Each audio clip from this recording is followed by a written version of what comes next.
An official welcome to the Quodlibet number 3 of 2023, A Future for Early Music, Connecting with the Audience. For this discussion, the AEC is partnering with REMA, the European Early Music Network, to explore the topic of audience development. What are our expectations of the audience, and what does the audience for the field of historical performance practice expect from us? We would also like to call into question the normative concert format of today. Does this format suit our content, or can we find new ways of engaging and interacting with the audience? We hope to find ways to forge a stronger connection going forward, to gain insight into ways to cultivate our audience in the future, and to consider ideas for our curricula in the conservatoires that might support a recalibration in the field.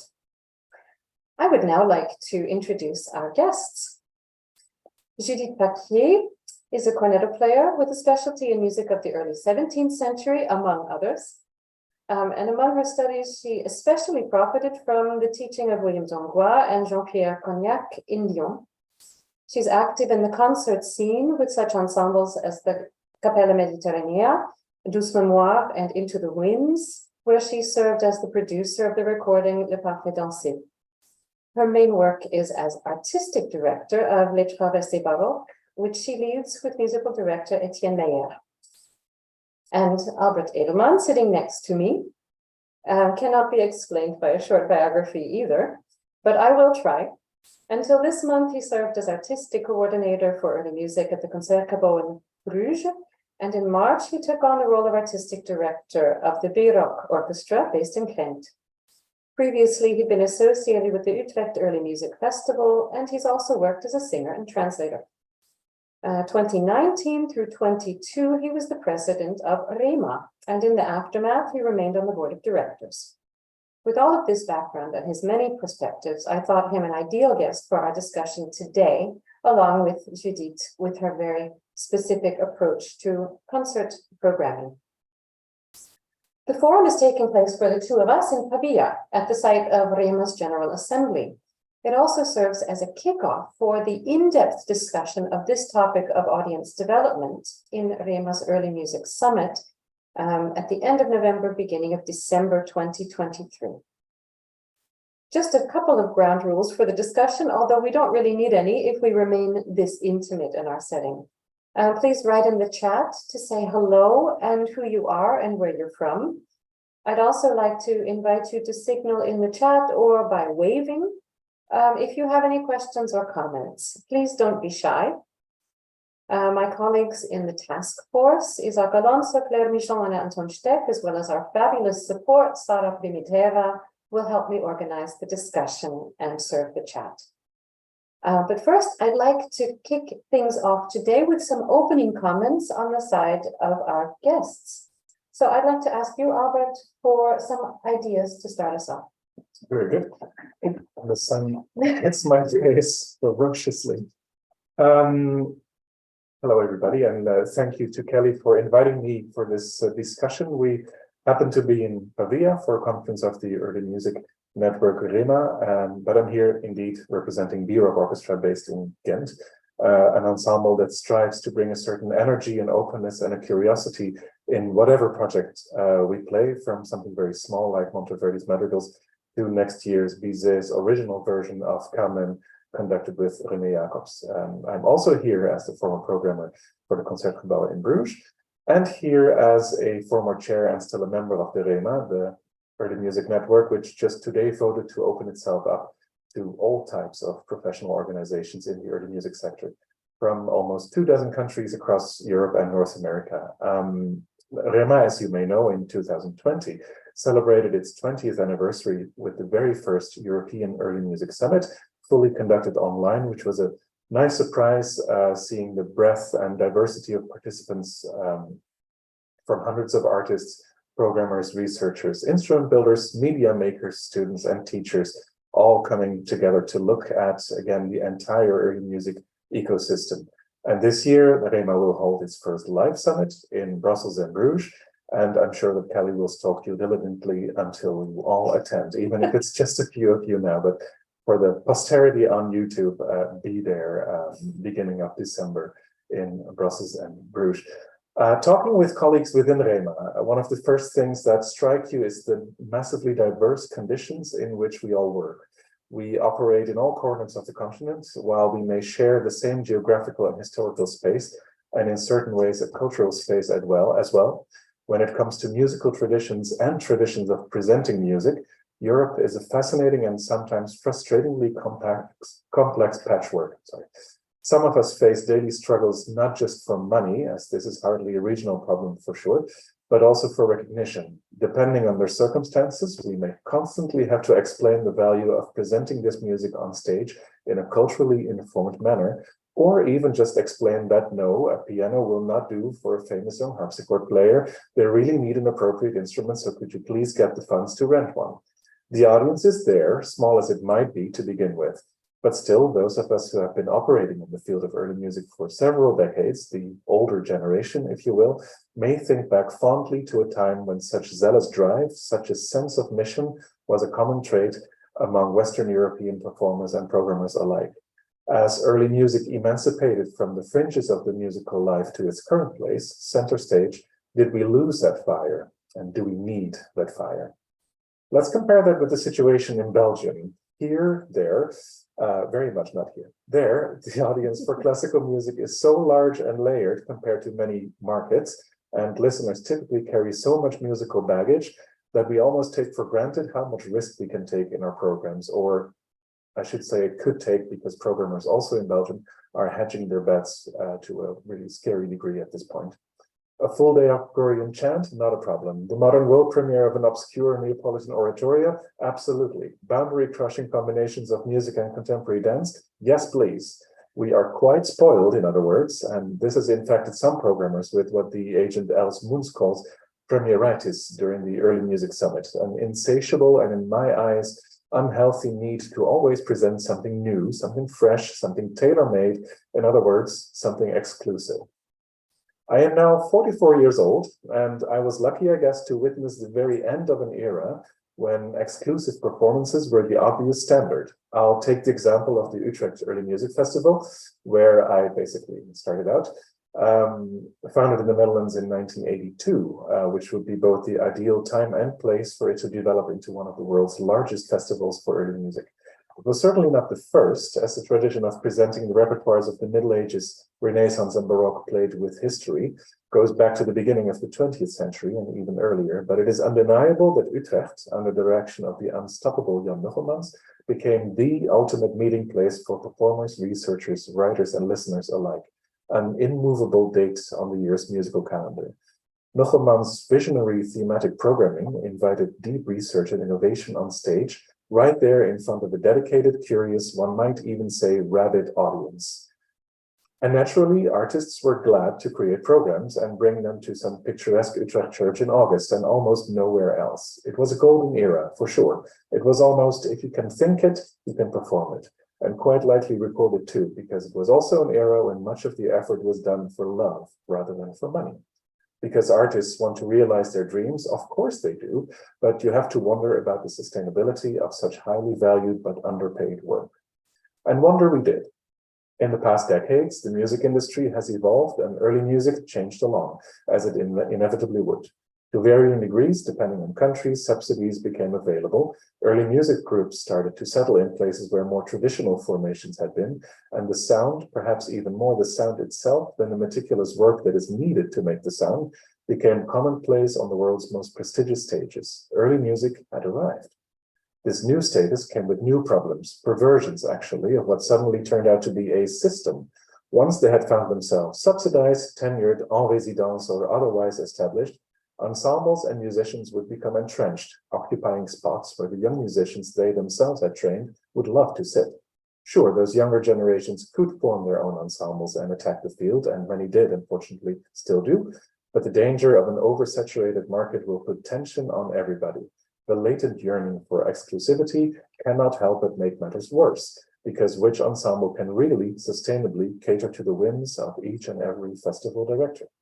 In the same vein, if artists or agents are willing to make a quick buck by decorating festival programs with that oh so attractive early music-y sound, preferably coming from pretty faces and hot bodies, then in my opinion, music and the audience lose, to say nothing of artists who might be considered less sellable because of their chosen repertoire, their way of playing, or simply their personality.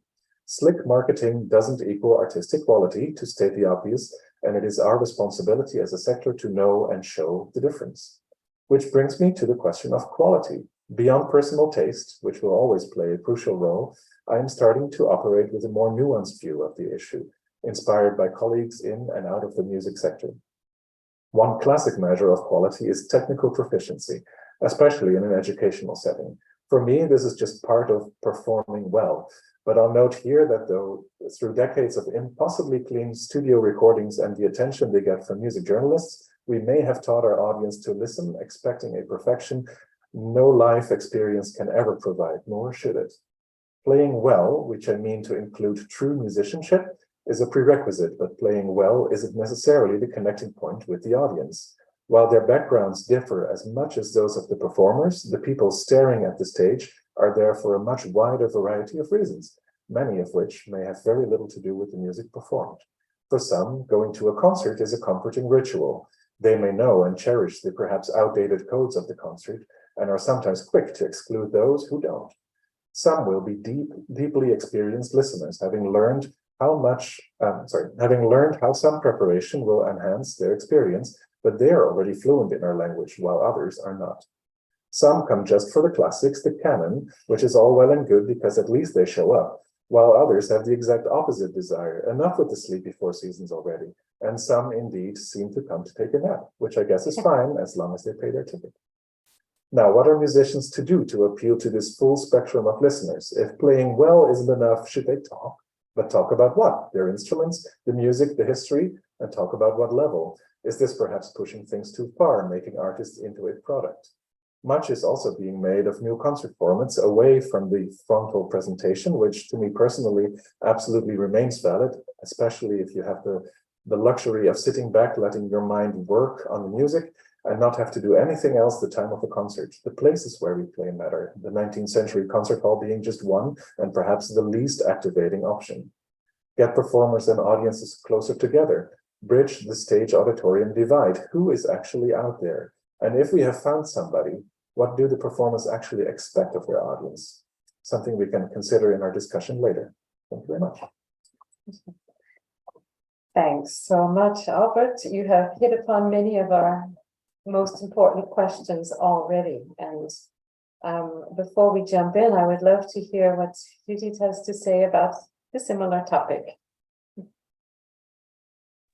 So thank you very much for the invitation. And thank you, Albert, for this analysis about the situation, which goes to a lot of questions, of course. And maybe I could take a little time, but not too much, to explain what we are doing with Les Traversées Baroques, for example, about this audience development, because it's really a subject that we are working on, but not thinking too much, but doing a lot with the people and with the audience we have in the concerts or in the workshops and everything. So maybe I will take 5 minutes to explain you this. And I prepared some little document. The point is not to tell, just to focus only on Les Traversées Baroques and the project, the global project, because it would be really too long to explain, but to focus really on such a kind of the project part. Let me share something with you. So, is it okay? Do you see? Yeah. Perfect. Yes, thank you. So just to make a little resume, sum up of what is our project, and really with a little, so Etienne Meyer is the director, musical director, and I'm the artistic director, which finally doesn't mean anything because we just work together to do the project. He's conducting when we have the big ensembles, and we are working together really. So it's just a denomination, just to have those two denominations, but it's really all. We founded the ensemble in 2008 we are based in Dijon, in the Bourgogne-Franche-Comté region, which is a very nice region to do a lot of projects, because really we have patrimonial and beautiful region. So we just do a lot of things also with this really important thing about patrimoine and very, very big, beautiful places, castles, etc., etc. We have a lot of partnerships with the town of Dijon, with the DRAC, which is the Ministry of Culture in France, with the BFC region, the department, etc. We are playing in, of course, in our region, but also in all France, in festivals and abroad. And we just follow a regular development. You can have the what we did from 2018. So you can see we have a regular activity. But this is not the point, but this is just to explain that we are doing a lot of things and real concerts in festival here in France and abroad. But the important point is what you see here, EAC or workshops, which is also a very big part of our activities. So yes, we have 7 recording, blah, blah, blah. We have a lot of musicians playing with us, and depending on the programs we are playing. And we have activities of concerts and also ciné-concert, and we will speak later about it, and also all the educational, artistic and culture. And I wanted to focus on just little points of our projects. This Musique en Ville, I said it's a non-festival, just because, of course, we don't have any financial ways to develop it as a festival, but we just organize in the same day 5 concerts, different concerts with different formats in all the town of Dijon, in 5 different places in the town. So it means that from 14 years, we can invite, of course, musicians from Les Traversées Baroques, but also musicians from other groups, as Into the Winds or Artifice, or some groups we like to play with or to invite. And also we have this partnership sometimes with Conservatory of Dijon, with young musicians. We have this partnership also with the Choir of Opéra Dijon. So we can open to other musicians than us. And I wanted to speak about this because this is 14 years, so we do that in Dijon. We change the places each year, and the audience is now just like fidelized. So they are coming, it's free because it's the town of Dijon who permits all this. It's free for the audience. And from year to year, we have now like 1,000 people coming to these concerts, to those concerts in one day. So they just follow. And year after year, we just have this audience, then which is volunteer with us, which we know, etc., etc. So it's really an interesting thing because this audience coming in this Musique en Ville, some of them were not coming to the concert we were doing in the concert halls, or were not buying discs, or etc. So for us, it's just like we won something because we just take those people to go then to other concerts of Baroque music or whatever classical music, and etc., etc. So for us, it's really, really important. And then here you see l'Atelier des Traversées Baroques. This is also a very important part of our work because it's some workshops. We just do 5 days of workshops on focusing on repertory. For this year, it will be Polish music from 17th century. And after, it's exactly the same as Musique en Ville. It's from 14 years. Now we have 60 participants and 11 teachers. And we just mix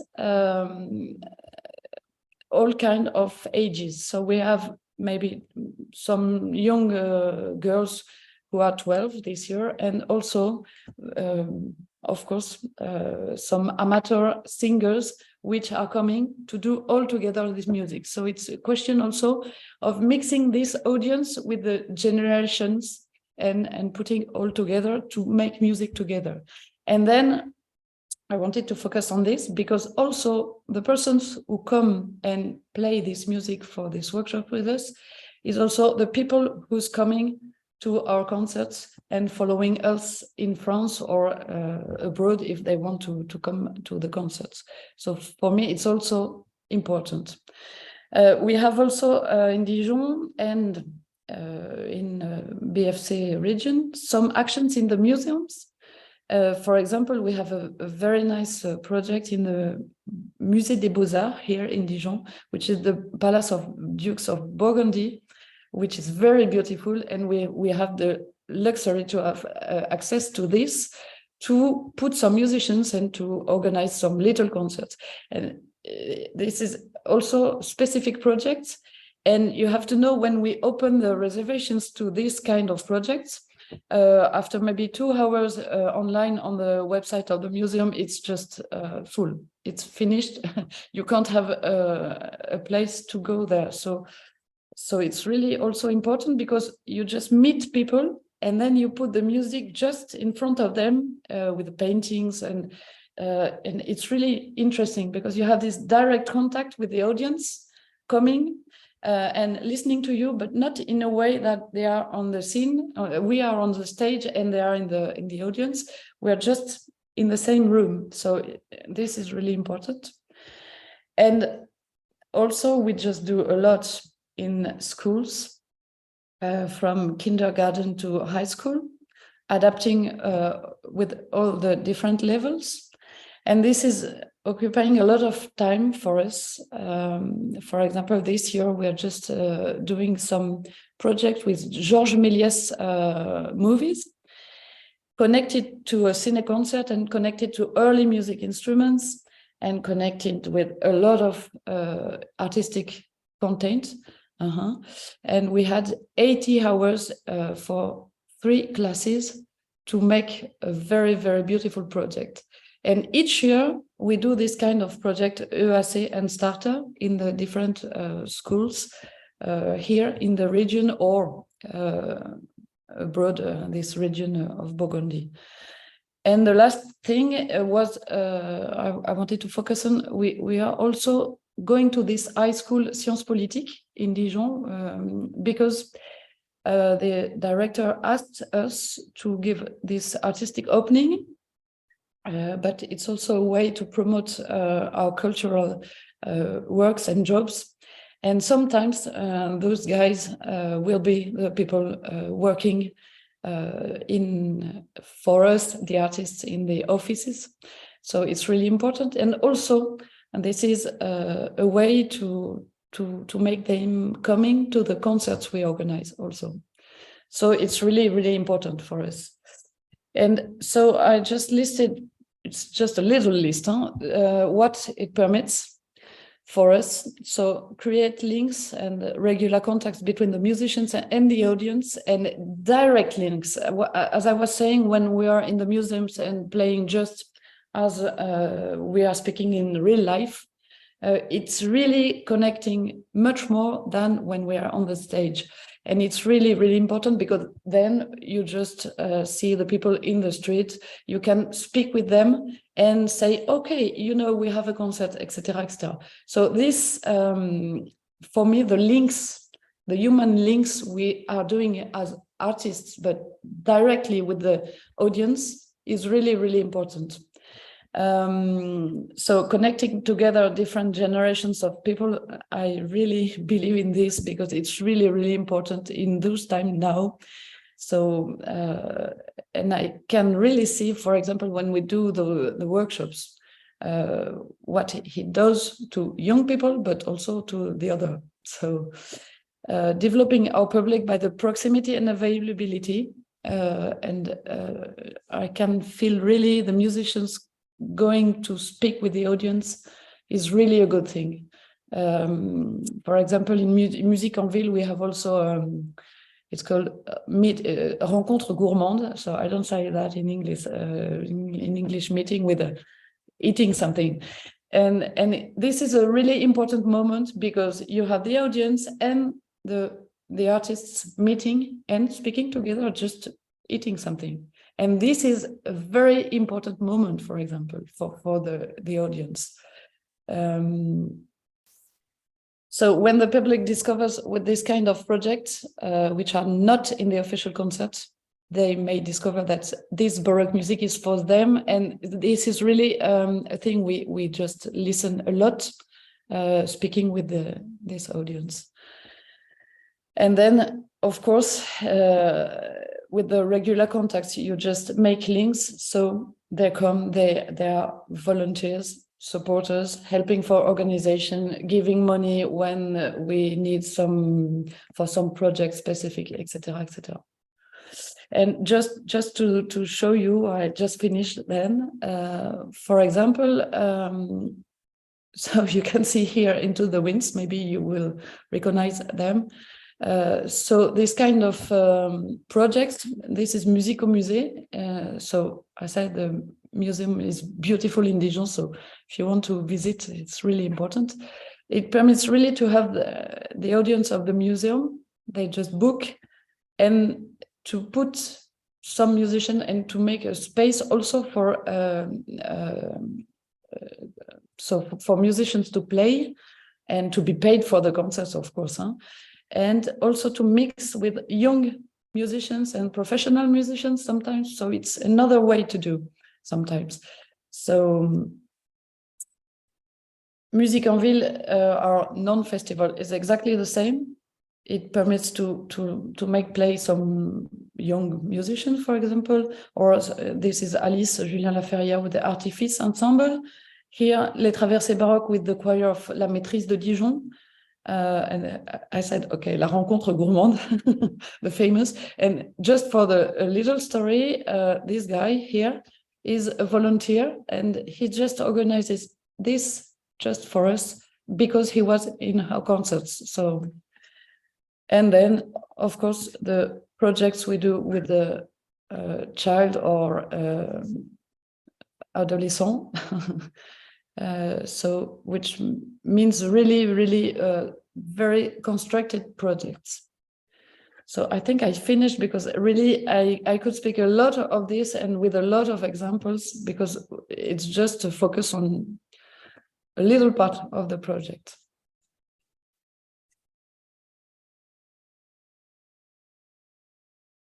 Thank you so much. This is really interesting. And I also am very happy now to have such two diverse guests with me, one who gave us kind of a global bird's eye perspective of the early music scene, and then Judy's coming with quite concrete examples of how one might approach various aspects of audience development. There are many possible ways to kick this discussion off. But maybe the first is kind of cluing into something that that you both said or implied. The question for me is actually quite a banal question of how explicit are the goals. You know, we want to engage with the audience. How explicit do we make this goal? Is it, we could have thousands of different reasons for it. Do we want them just to come to our concerts? Do we want them to take part in the culture? Do we want them to become professional musicians? How explicit do you make it when you're trying to find new ways to approach an audience? I'll pass the microphone back to both of you. Judith, do you want to start? That's a good question. Of course, we, as an artist, I will say we need to have audience to our concerts. But why do we that? Why? I think it's important to open our musics and Baroque music to a lot of people, just to make they know that they can listen to this music, because they have a very bad, sometimes they really think it's not for them. So, and also because it's our culture. So I think it's really, really important it's part of the education, I think. So we have a role with this. Thank you. Mhm. Yeah, that's crucial, of course, to show that this is something for people that they can enjoy if they want to, or not, because many in our audience and the people in our audience will become fewer and fewer who grew up with this, either because they were taught in a certain family with Western cultural background, or they just did not grow up with this music at all, ever, and would not have had access to it. So we hope that in schools, this is just shown as an option, a cultural option for people to latch onto, because you don't have to be from a 15th generation white European background in order to enjoy this music. It's fine to do it in. It will hit you at any point, I suppose. It can hit you in a concert hall. So I would just echo that showing people, however you can, that this is relevant for you, that there's an emotional connection, that you feel something, basically. That's a bit simple, isn't it? No, but this is even getting to a more basic question, and this goes back to a bit of what you said before, Albert, of trying to understand what the audience expects when they come to a concert. And the question of perfection, because they are starting, I mean, what do we have? Say 50 decent years, maybe 70 decent years of recordings. And therefore, of the times that you can listen and listen again. And so we've become more perfected in the way that we deal with the object of the recording. But we haven't quite yet explained to the audience that the recording and the concert performance are not the same bird at all. They're two completely different things. I think I'm translating from German, aren't I, Anton? That's fine for me, thanks. But they're two different media, and getting them to understand what is the value of the concert brings me to the more basic question of, why do people go to concerts at all? I think I've talked to my team about this. I worked in a music store to help make money when I was in school, and a guy came in and asked for Mahler's Fourth Symphony, and I said, I can sell you one of these 3 Mahler symphonies, or you could go to the concert hall tonight. It's being performed tonight. And he said, why would I want to listen to the Honolulu Symphony Orchestra when I could hear von Karajan with, the Berlin Philharmonic?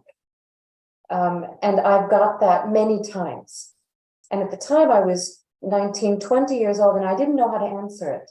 But in the meantime, this question has never left me, of the fact that it's just a different experience. And I don't know if anybody wants to pick this up. Well, I do have this thought that, of course, most people experience music not live.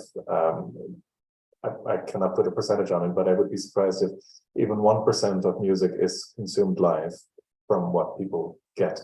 So one thing we have to do is show in the way we play, perform, connect with the audience, that the live is where it gets sexy and juicy and crunchy, because you can I mean, CDs, nobody buys CDs, but if someone were to buy a CD, wonderful, great, Spotify, people will Spotify this, it's all right there. And I think, okay, people listen to Spotify, they could just type something else and stumble upon classical music, but they won't, because that's not how the algorithm works.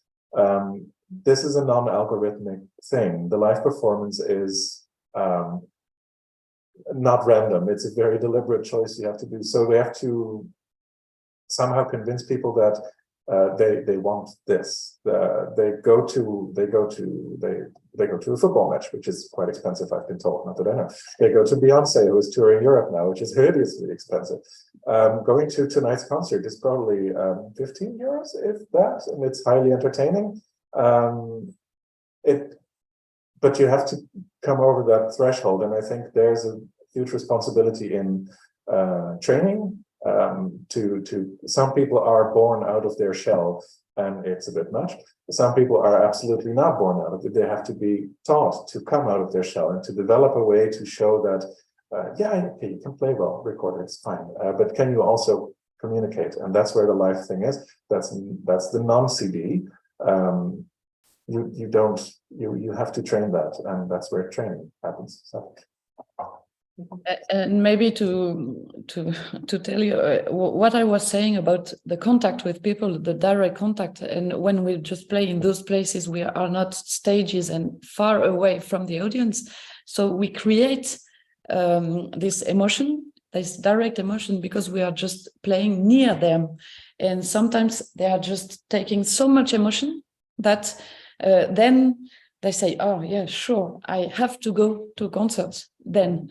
But really, sometimes we are meeting some audience which is not really going to concerts.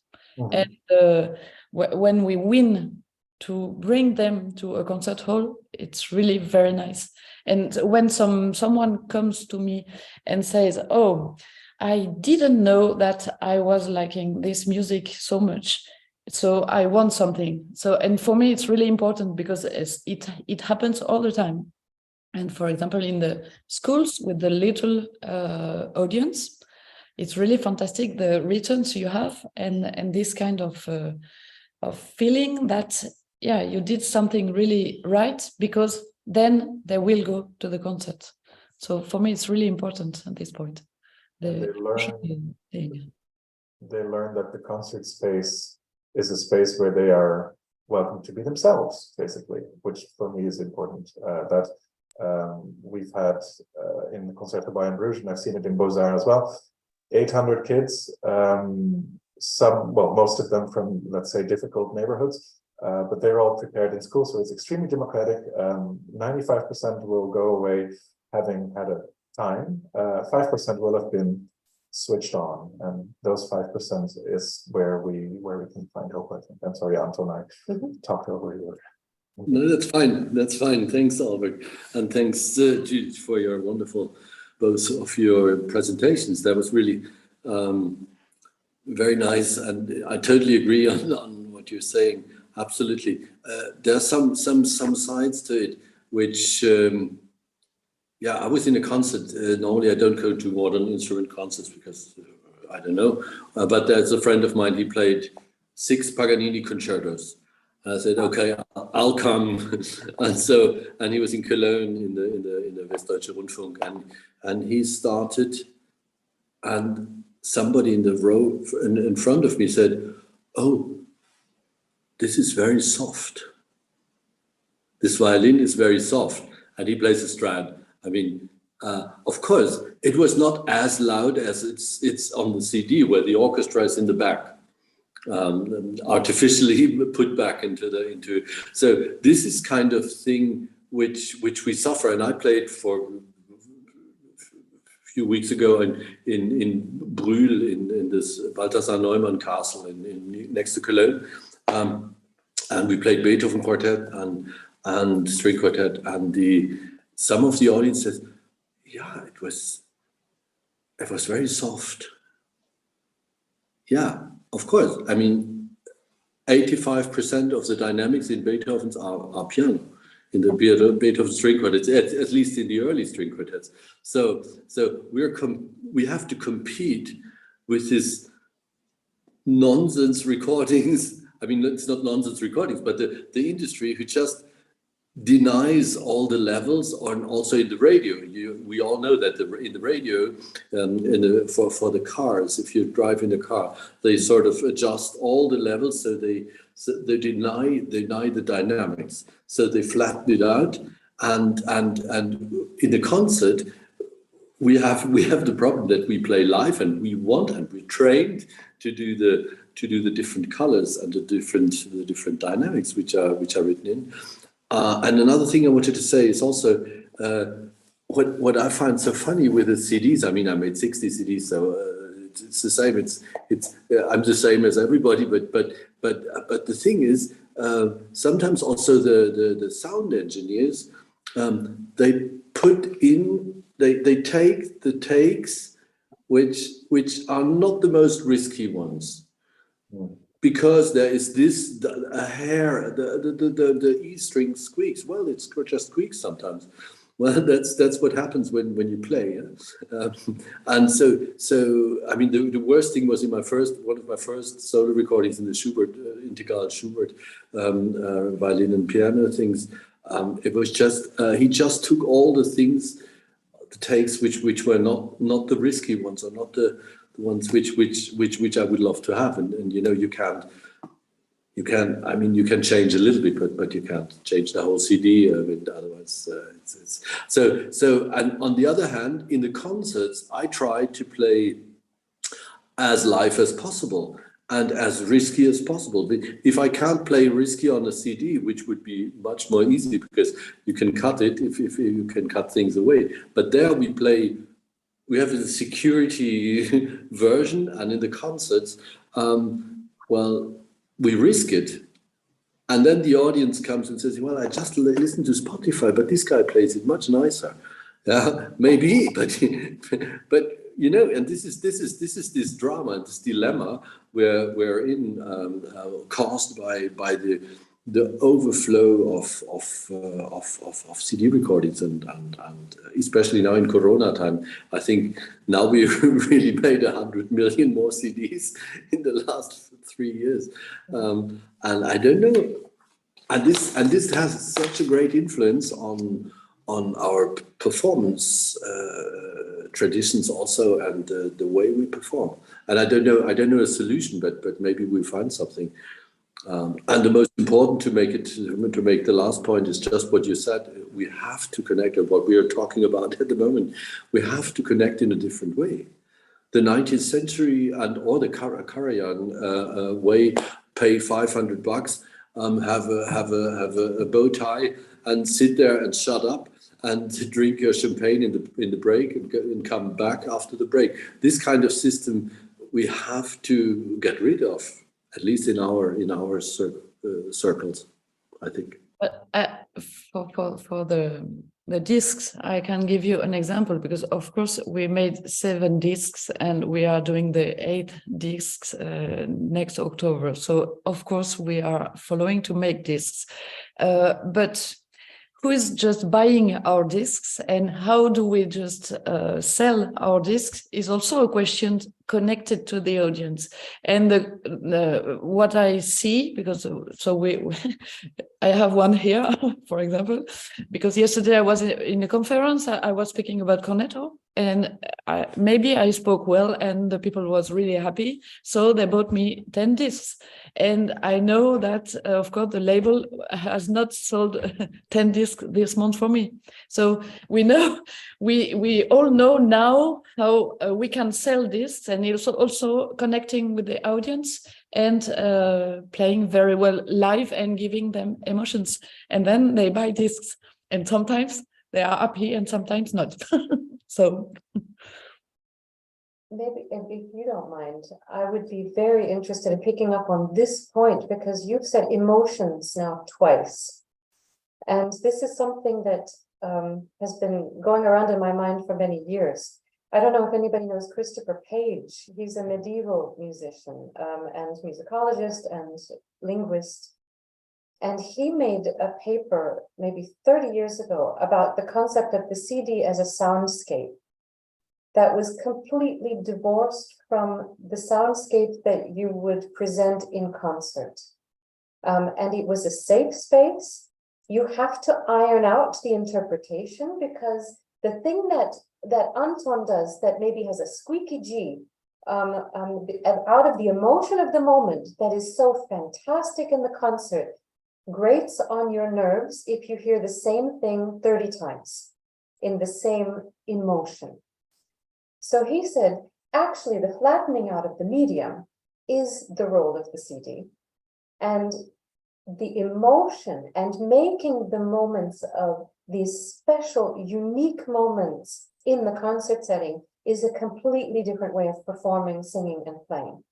So, yeah, and by the way, the Schola is having a symposium on emotion and authentic emotions this fall. So I would hope to see you all there.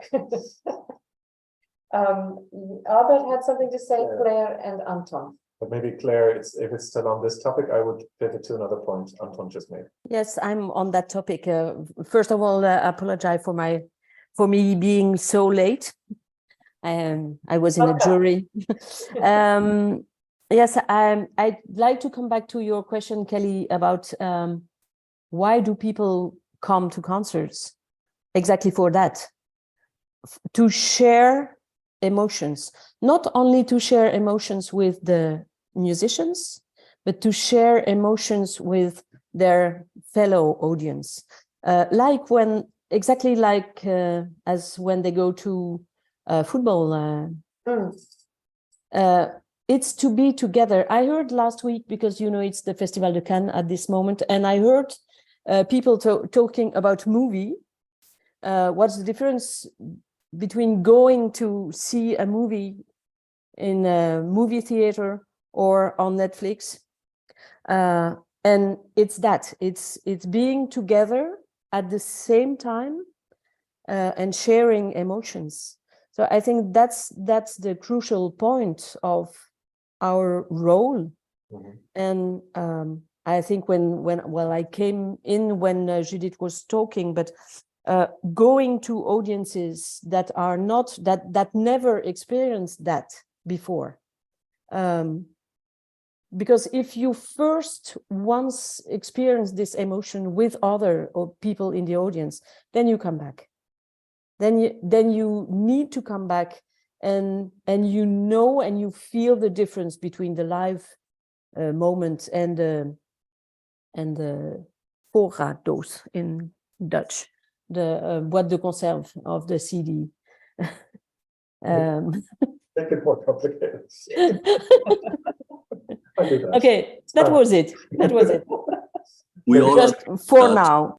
no problem. We all understand Dutch, so yes. Maybe because voorraaddoos, it's VOORRAA, and that's so funny for French speaking. Maybe I'll slide in again, because we bring up the emotions, and then I thought to connect to the audience, Judith speaking about getting close to the audience. And I'm not talking about what Judith does because I haven't witnessed that, but what often happens, especially in early music, is that people start to speak about their instrument, about the music, about the history of the music. And there is maybe 5% who can do that, and the rest is just boring everybody to death. So I wonder if there's a way where we can find connecting with the audience, activating their emotions, because there's a sometimes complex music. It's not a Mahler symphony, but it's a complexity on a different level. What can we tell someone or make them do, show someone with light or with images, I don't know, that doesn't illustrate, that doesn't educate the audience, because nobody needs that necessarily, but that activates their emotions rather than opening up a channel where sending and receiving is happening at the same time. This is I'm losing track. But this is something that I think we should investigate in the schools, especially train for, because yes, children would love to know, like, oh, a violin sounds like that, a flute does that, amazing. Someone who has been going to maybe a few concerts will accept that message, fantastic, but I'm sure we can give them something else, actually, maybe something from literature, maybe something from history, but less, and then the king went to blah, blah, blah, more like, what is a general reflection? Is that a way where we can activate people? Not everybody comes to learn, but I think everybody comes to leave activated, emotioned, if you want. Is there a path there? Maybe let's run back to Anton, who I think also had something to say before we continue on this path. That's a really good idea. yeah, I just wanted to question the thing with is the recording, or is the recording industry or the recording itself, is it really necessary to flatten things in the free interpretation, or not interpretation, but in the technical thing. I mean, I'm a nerd, I know, but if I listen to Toscanini, I'm just simply more satisfied, and I can listen to it 50 times. And the orchestras are not together. It's not in tune. It sounds shitty. Sorry for that. But because the technique was just not on that. But it sounds live. It sounds so incredibly live, and compared to many other recordings, I must admit I prefer the one which, even if I, of course, you're absolutely right, Kelly. It goes on your nerves if you know exactly now comes the from the oboe and from the horn, and of course, but still. It is so emotional. What I mean, I don't agree on the interpretation on certain things. I'm not talking of that, but the way they jump into the music, and they have to, because he was a mean man, I guess. But do people feel that? Do people now who have not been taught that this is something you can find sexy, that this is something that it could be interesting to you, and they'll just think like, oh my God. And it's true also on the radio in the car. It's not the same as listening to Toscanini at home, of course. But I just wonder, like, nobody is saying like, yeah, get this crunchy recording. Everybody in especially Friends magazines is writing one thing: get the young star. That is happening. So what are we doing? Judith, explain yourself. No. I just have a reflection, because we are speaking about emotion and why this emotion is coming in concert, and maybe sometimes in recording, but not all the time, as you were saying. Maybe it's also a question of energy, and the energy the artist has on the scene, on the stage, is given by the audience. And sometimes we can really feel it. It's really, as you say, Claire, it's a mix, and it's a connection, really strong connection between the audience, who gives us something really energical, and we just give back to the audience. And I think that's really the difference between sometimes a recording and the concert. We can't give the same thing. Just as when we are rehearsing just before the concert, for example, and then we just arrive in the concert and we are so happy that we give everything. And there's really a difference, because in the rehearsal, it was not bad. But in the concert, sometimes it's really, really, really good, because we have this interference with the audience. And I think energy is really also a point. I'm going to get to Isaac in just a second, but this is such an important point, it's not just a one-way street. The audience has to realize that they're giving us energy too. The same way that the audience implicitly knows if we're thinking technically when we're performing, or if we're thinking musically and energetically. But Isaac, you have something to say. Yeah, just to pick up on what Judith was saying, I don't remember now who was the conductor, but one of these classical or maybe mythic anecdotes about a rehearsal being so good that then the conductor canceled the performance. Because he thought, we cannot do it like that anymore. That rehearsal is so good. Yeah. But now picking up on what Anton was saying, like listening to Toscanini, which I also love, also for the anecdotes and histories around him, or myths or whatever. And Albert asked immediately, but do people appreciate or know how to appreciate this sort of thing? Yeah, this is also very important. I find it very important. I remember now, it came to my mind very clearly when we had the, let's say, the memorial service, or something like that. It was a very special meeting that was held here in The Hague. I think it is like 10 years ago, after the death of Bruce Haynes. I think it was around 10 years ago. And of course, it was very emotional, and we had like lots of, everyone was there. And we were listening to recordings by him playing the oboe, also some of the first recordings, and it was so impressive. But I remember a fellow musician who shall be left unnamed, and who conducts an ensemble, and he lives here around in the same city as I am, no more than that. It's like, but oboe players are so much better today. this sort of thing. And I was a little bit like, so much better than Bruce Science. I don't know. I don't think if that is possible. But they were talking, or this guy was talking probably about these things. Yeah, there's like a squeak here or something or whatever. But I don't know if we can really go that far. It's just this kind of perfectionist. And now going back a little bit of what we're having in general, I think there are many things that we are talking about, the many of these aspects that are not specific about early music, that they come from the fact that early music was born out of classical music. And there is a kind of like heritage, or let's say inherited, maybe if you want, original sin from that aspect. So for example, this idea of the recording versus live, it's not there in pop music. People know perfectly, they can have all the recordings, and the pop event is a different thing. They just go to the concert, probably because of all these things that we were saying about the emotions of sharing and all of that. But no one mistakes one thing for the other. That's something that is in classical music. Probably that has to do maybe with the idea of definitive interpretation, that might have to do with the idea of the work concept, the work of art, the finished piece, opus perfectum et absolutum of Listenius, maybe.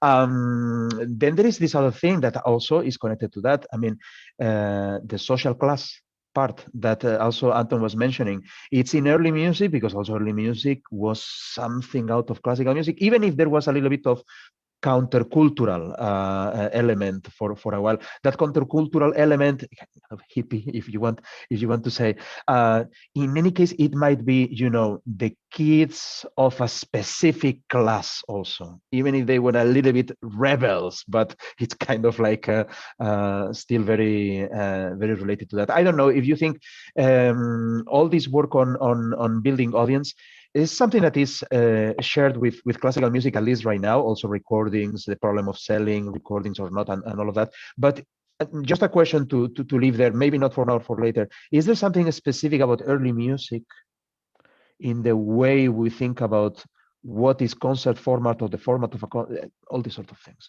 Just to leave the question there. Well, I think I agree with what you say, but I think that in early music, still, it remains more open when you are speaking about concert formats, for example.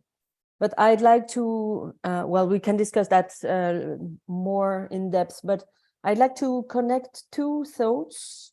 The question of Albert about how do we prepare students for that?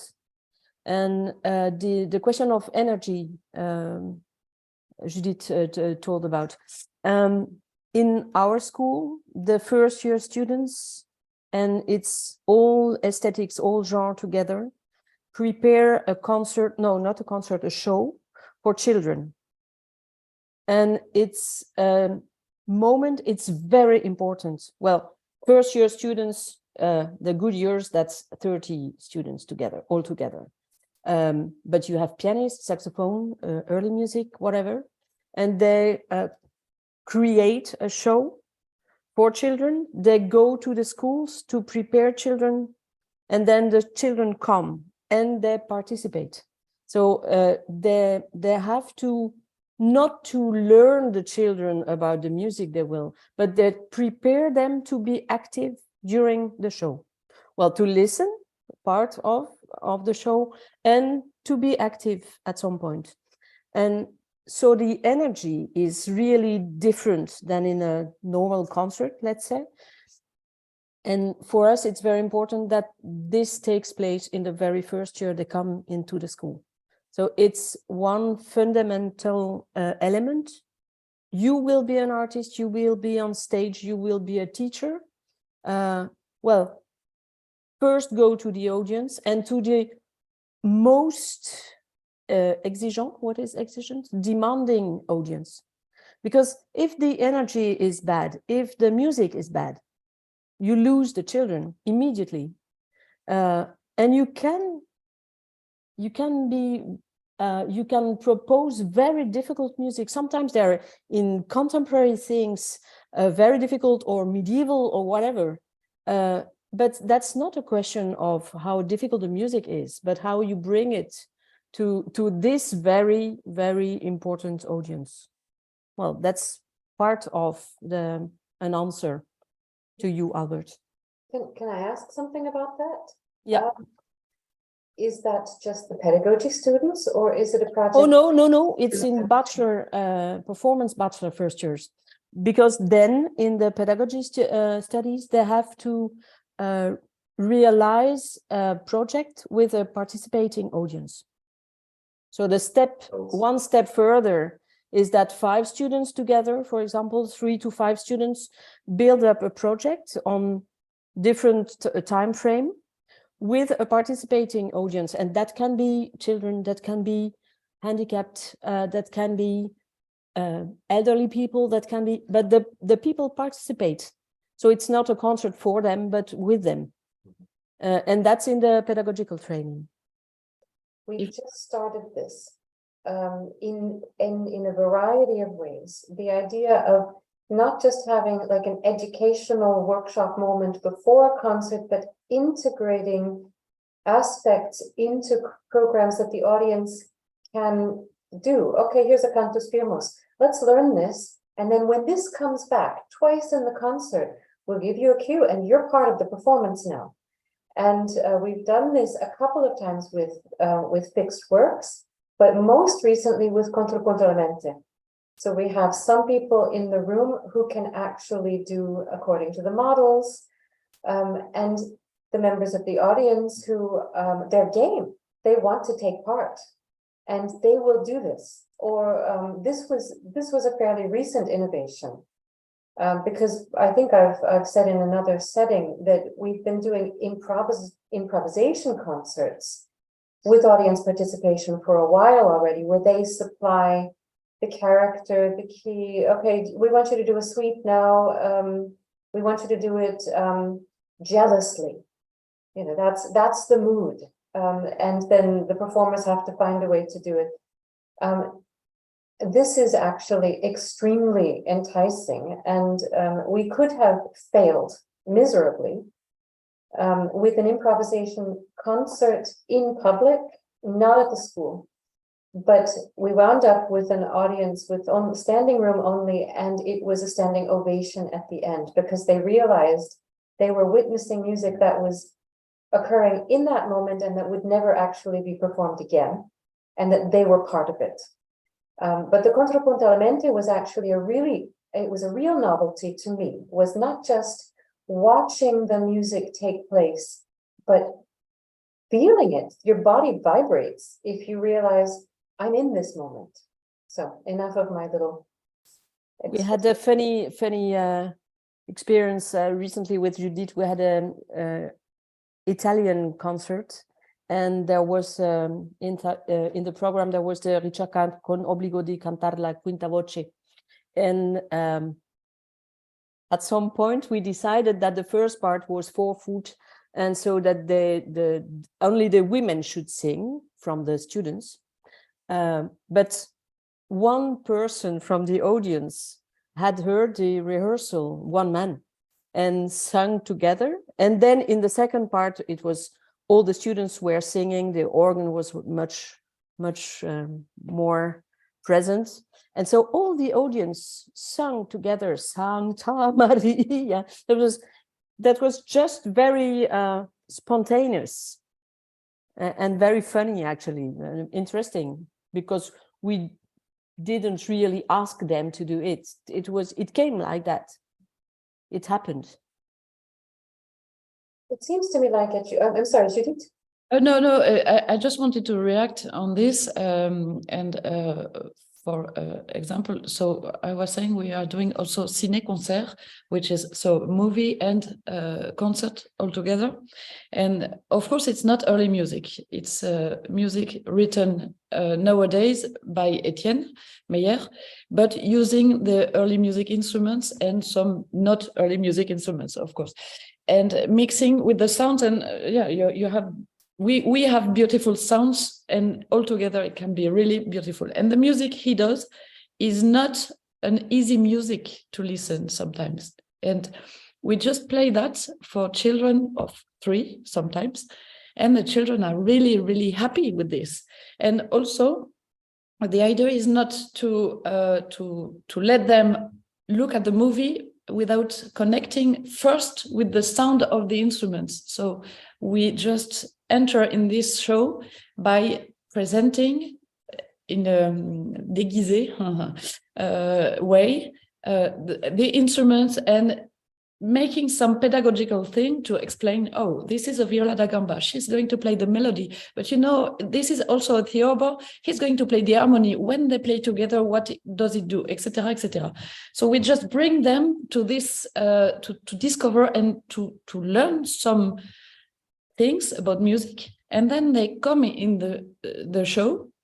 And at the end of the show, now we decided to, and even when we do with not only in schools but also with the in concert halls and etc. When there's a real audience, we just send a song, and they just have to learn it at home with the parents. And they come in the show, and at the end of the show, if they learn the song, we just play with them and just do that with them. And now we do that all the time, and not only for schools. And this is really interesting also, because at home, the parents are just singing with the children, which in France is quite complicated in this period also. So this is just an example among a lot of examples. But what you were saying also, Albert, for me, is a very good question. So it has to connect with education. And you were saying that all the artists are not able to do that. And it's really important that if we do that, it's just because we really like to do that, and not because we are asked to do that. And I give a last example. The people I work in the schools or in this kind of projects are really selected because they are good musicians, good artists, but also because they like to do this kind of projects. And this is, I think, a very important point, because sometimes we have the finance to do a project, and we have the financial the money to do some projects of this kind of interventions, and we do the real concerts with this money, just doing this kind of interventions, just, okay, we just do a presentation. And that's not the good way. We have a lot of work to do here, don't we? I mean, there's so much, but I feel like we're still kind of grasping at possibilities. I'm curious if my colleagues at the other, Claire has given some fantastic examples of how to approach or how to encourage students to think outside the box. And I wonder, do you others, Anton or Isaac especially, do you have ways in your schools where you actively encourage students to think about innovation in terms of audience? After you. Well, it is starting to become an issue. It is it's on the but you know, at the moment, I mean, people are still, I have the feeling that people are still irritated from this Corona time. And I mean, my last bachelor mate is now doing her exam, and no bachelors coming back at the moment, because still in Germany, I mean, politics did not treat the freelance musicians so well, and period instruments is always freelance, or most of the time, at least 95% or 8%, I don't know. So I don't know, but we have to make an issue for that, because I just wanted to give a little example. This spring with my string quartet, we played in an office of software developer, and a Cologne software developer who is a fan of classical music, but all his employees are not. Mm-hmm. They never ever heard a classical concert. And they were between 25 and 45 maximum. And they were all sitting there, and we played in the office, a glass office, you know, this kind of, it's a really famous guy now. And there were about 60 people sitting there. And I said, okay, I will explain. But I didn't explain the instruments, yeah, you can talk about that, but this is all too specific. I just said, look, in this Beethoven quartet, you will hear that he was mad at this point, or he was fell in love in this point, or what, I explained it a little bit in this way, that they get a guidance through the piece, and that they get some flashbacks to, oh yeah, that's what he said before. Oh, that must be that place, or even maybe they took the wrong place. That doesn't really matter, but they were really with us. And at least half of those people said, well, I think I will come back into a concert like that, at least if it's in this small, I don't know if they go to Philharmonic Hall, but at least in this small context.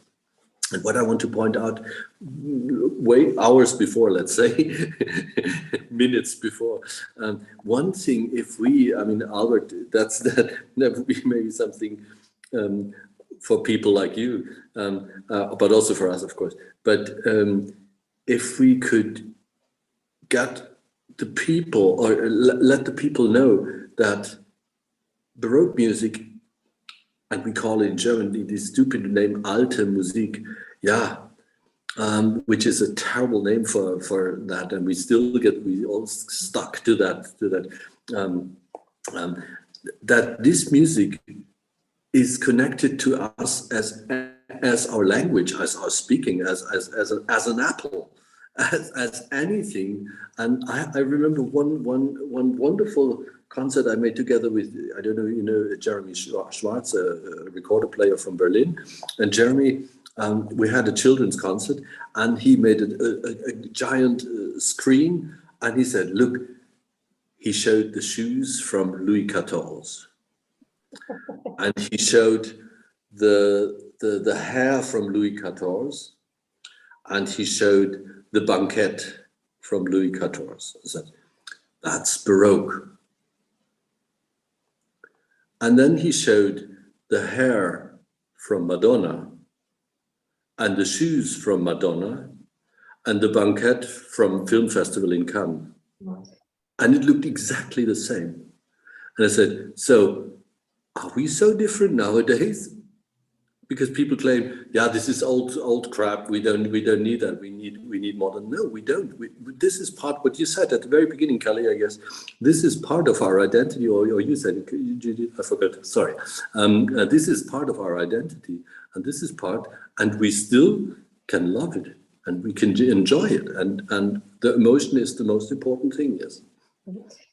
I had an exam just yesterday, where a student came in and I was saying, how do you develop repertoire with your young students? How do you find a way in?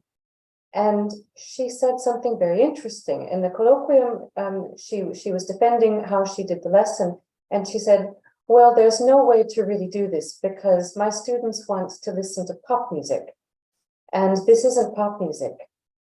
And the funny thing was that what had she done in the lesson? She had done Vivaldi. And so the jury came back to her and said, this would have been a quick and easy response. This was the pop music of this generation. Actually, imagine, what are they doing? Who is listening to this? Who is performing this? It's actually the same age, the same kind of person as you. Find a way to bring them into the popularity of the music of the moment. So this was, and she hadn't even considered it. She's finishing her master's degree at the Scola and hadn't considered the fact that this wasn't, at the time of conception, old early music that was put up on a pedestal in an ivory tower, but this was music that was consumed. So I don't know. Yeah, I'm a little ambivalent about that because it will never feel like that. So what do you do with it? Will never feel like, Madonna isn't even pop music anymore. She's something else. But it was once pop music, I suppose. But what does it mean? What does it mean to be pop music? You have to explain a lot of things, and just saying this has been pop music. Well, sure, but where do you actually, what does it mean for it to be pop music? I think that is where the connection is. You can explain that, but I'm not sure how useful it is, because so many ensembles program things and propose it like this is the pop music of its age, and I'm like, oh, yeah, but it's going to be mildly boring because you're you. But isn't there something about the haptic character of it? If it's about how we approach it. If we approach it as something that we have to wear the white gloves with, then we've given them a reason to put themselves behind a screen. But if we say, no, this was something that, you know, they stood up. I mean, and now we're getting to the question of what is a valid concert format for what we do, or what are the plethora of valid concert formats, hardly any of which are the concert halls that we hear the music in today. But yeah, I mean, I think what I'm trying to do is to say, touch it. In Philadelphia, there's the Please Touch Museum. After generations of museums where everything is behind glass and you're not allowed to touch and don't even look at it, you know, too closely, an alarm will go off. And then they've got the Please Touch Museum. And I guess that's what I would like to see a bit more is, don't be so careful, don't be so precious. Actually, there is, this came out of the exam. It was a student who had, as her final project, done a school, a Begegnung. She had gone to a school and introduced for one class of Vivaldi, and you can tell a story with Vivaldi. With another class, she did the William Tell Overture. You can tell, you know, a really Swiss story with the William Tell Overture, and you can definitely kind of sell it as popular music with characters who are their age. Vivaldi, you can say that the actors, the people performing are of their age, you know, if they're young teenagers. So I guess I'm trying to find a way to break down these barriers of expectation. That's all I'm trying to say. Yes. You're right about the fact that, you know, we do have to somehow, you know, it's, I can only think of German words today, vermitteln. You know, there's some aspect of how to transfer meaning and to say this, I can translate it as that. But I think it's there where maybe I'm like, where it scratches a little bit, where I'm afraid that we've learned to say the 2 or 3 slogans about Baroque music, but we don't actually question what it means that something is pop music. That's something, what did you say before that? Well, something related. Said a lot. Where, but it's a real, I mean, we need to read and write books about that. What it means for something to be Baroque, pop music to be accessible, not just saying it, because then people won't believe you anyway. Even a modern adult audience will be like, sure. Is there a drink in the interval? But if you actually manage to find the words, not by educating, but by now I'm on vermitteln as well, but by connecting through some text, if you want to use text or a light or a setting, that something is alive about this music, if that's what pop music is, then you're succeeding. And we should really, as the early music sector, just step away from something you could put on the cover of a CD, because we can say and do much more than just what is on the cover of a CD. Maybe that's the plea. Well, there are many of these ideas that are not new, actually. That we can say that they are Baroque or they are Renaissance or something like that. Like this whole thing of you have to touch the emotions, you have to awaken the emotions. That's everything that we read now from the treatises is talking about that, or maybe a balance between that and yeah, even if it's not educating, but maybe there's this docere, delectare, movere, no, this kind of like ideals from the past that include a little bit of both, or actually the 3 legs of the thing. In the sense, docere, maybe not so much that you have to teach them, but that there is like a value in what, and that people get out of that experience. having, I don't know, grasped a little bit the value of something, or maybe having changed in a way, yeah, or experienced something that has made a change.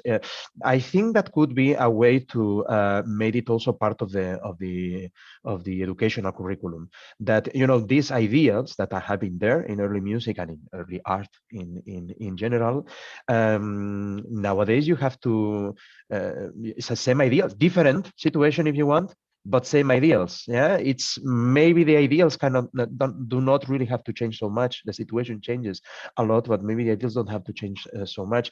And that is, I would say, yeah, proprietas. Yeah, they say you need to know who are you playing for. You cannot play the same for kids or for you need to connect to the others. They say that captatio benevolentia. They are always talking about this. What Albert was saying, maybe not just the drink, but find really the words that make people connect to the thing. That's a captatio benevolentia in a way that they are open for the thing that you want to do finally. So maybe the ideals are not so far from what we have gathered from the sources. The situation might be very different, but then proprietas is really about that. I would say proprietas perspicuitas, the idea that what you're transmitting must be able to travel to the channel that you have now. Otherwise, it's not clear that there's no awakening or arousing of the emotions on the other side. Well, just to try to connect to the maybe early music specific thing in a way. I also think we shouldn't be afraid of touching emotions that are difficult or complex, because again, to use the pop example, there's no, I shouldn't say names, but sometimes it happens that people interpret a piece of music as being a popular piece of music, but in fact it's a complex madrigal. That is not a pop piece. That was a learned piece for a very discerning audience who may or may not have had something to drink and who knew the poetry already before they would listen to the music, because that was the joke.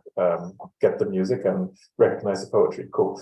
I think it would be fantastic if we can put music, place music in that same way in people's minds, and saying this is difficult music is not going to do it, but giving them something, a taste of the context of that music, not by saying this was the context, but by actually giving them a bit of context. It takes a lot of work. It takes as much study and preparation as playing the music well, which of course schools are great at. But I think that is where people will come away with a light switched on, more than just having had a nice bath of sounds washing over them, which is also absolutely valid. I want people to want that, because that is how we keep concert halls alive, I suppose. But if we want to give people really something extra, and an experience that we feel in our heart, because we've been looking at these scores for decades, you cannot just assume that people get the same experience out of it when they come to a concert. So I love the idea of Isaac's idea of just actually using the old sources against the audience and challenging them more, rather than giving them what they already know they want, not the sugar, but the complex spices. Mm-hmm.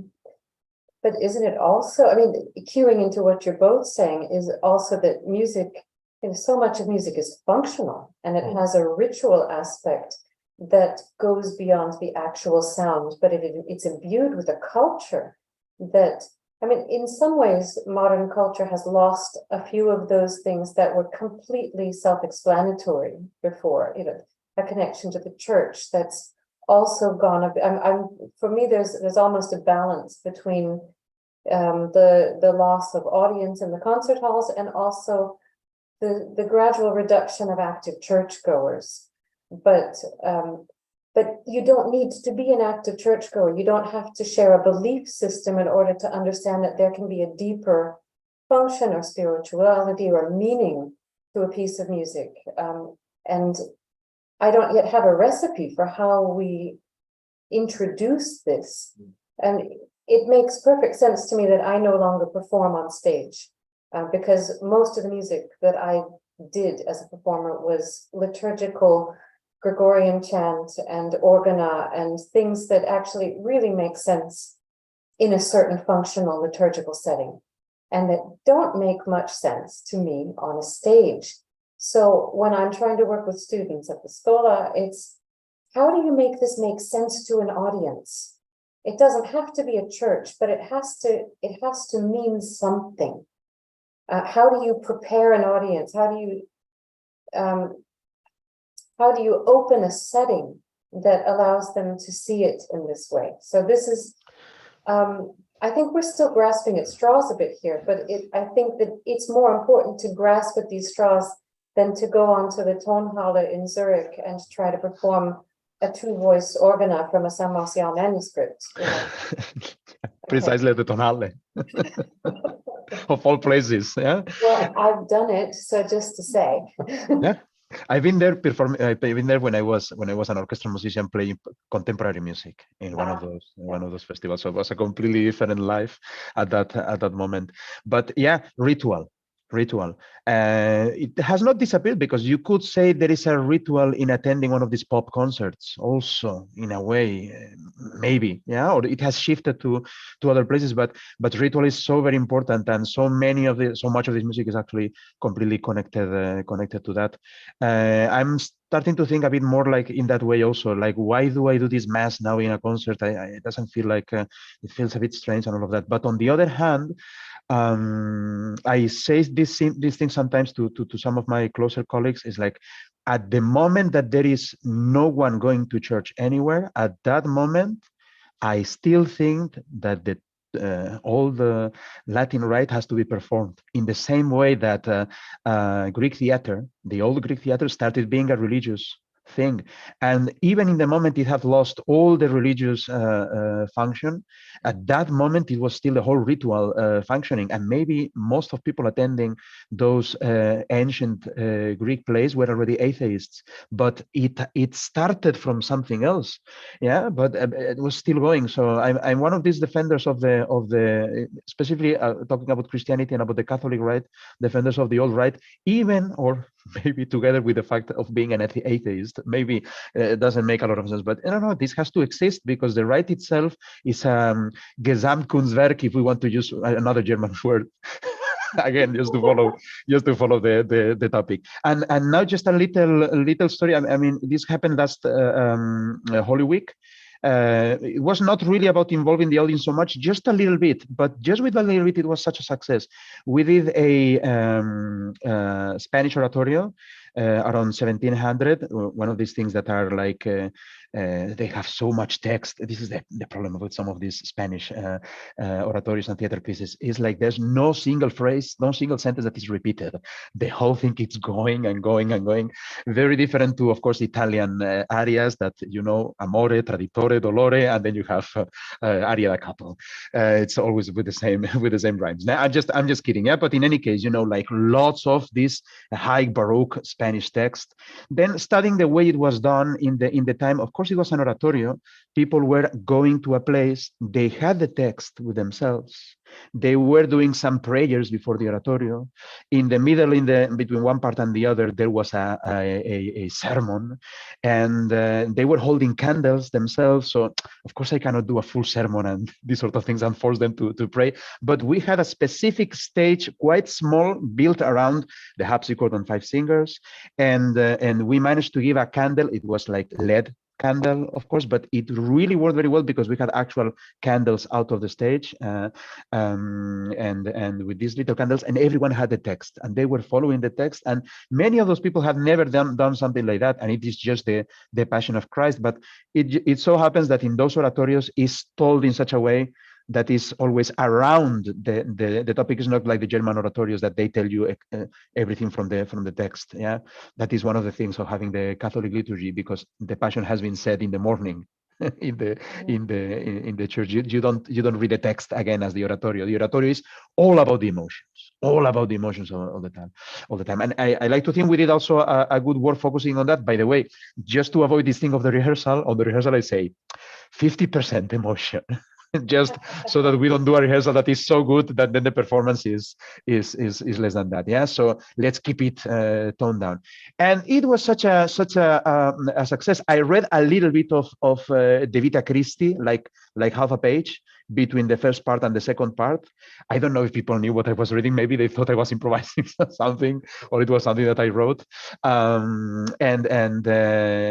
it was the days after, people were still coming to that, and probably it was the light.